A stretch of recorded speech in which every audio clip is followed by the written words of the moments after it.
اقفل اقفل اقفل يا احمد.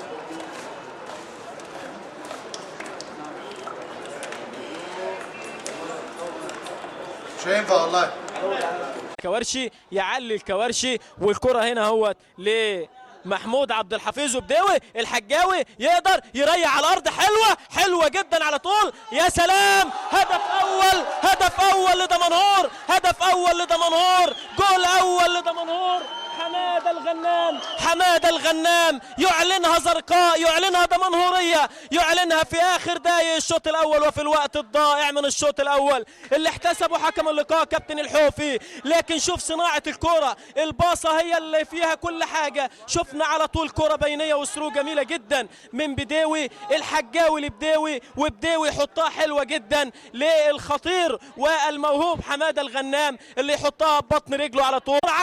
عامه اتلعبت الكره مره ثانيه، بداوي حلو جدا، بدأت دمنهور تفوق، عرضية الحجاوي ترجع، فرصة تسديدة، هدف تاني دمنهور على طول من حمدي فتحي يشعلها، حمدي فتحي يولعها، حمدي فتحي يقول اصبروا للنهاية، ففي النهاية خير، النهاية فيها الخير، ونهاية الشوط الأول أتت بالخير لفريق دمنهور. الخير قادم يا حمدي، قادم، فألعاب دمنهور تألقت وحمدي فتحي أبدع، ومن قبله اللاعب حماده الغنام كان الموهوب سجل هدفين في دقيقة واحدة من حماده الغنام. يلعب الكرة للحجاوي، تروح الكرة هي مرة تانية لورا لصالح فريق دمنهور.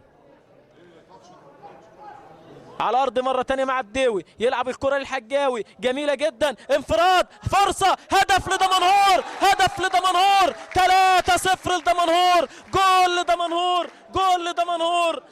لدمنهور.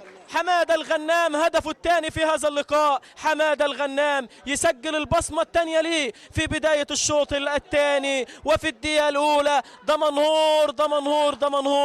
دمنهور تسعد جماهيرها وتسعد محبيها وتسعد عشاقها عن طريق حماده الغنام. الهدف الثاني، مصطفى بداوي في المباراه الماضيه سجل هدفين، والمره دي حماده الغنام يموه اسلام، يلعب الكره على الارض حلوه جدا، ايكا يقدر، حلوه الحجاوي، يا ولد يا حجاوي، وضربه جزاء لصالح دمنهور في الدقيقه 31. حكم اللقاء الكابتن مدحت الحوفي يقول بلنتي في الدقيقه 31 من الشوط الثاني لصالح دمنهور. يبحث في دمنهور عن الهدف الرابع، والكابتن احمد الحجاوي رباعيه ستاتي. جمهور دمنهور واقف على الاقدام يتمنى الهدف الرابع والغزل، ورمضان سعد الحارس الموهوب، الحارس المتألق رمضان على طول. الحجاوي ورمضان 1 على 1، الحجاوي ورمضان، الرابع ولا 3، هتن 3 ولا 4 على طول. هدف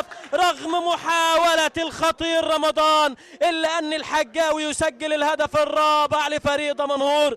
يفعلوها وبالأربعة.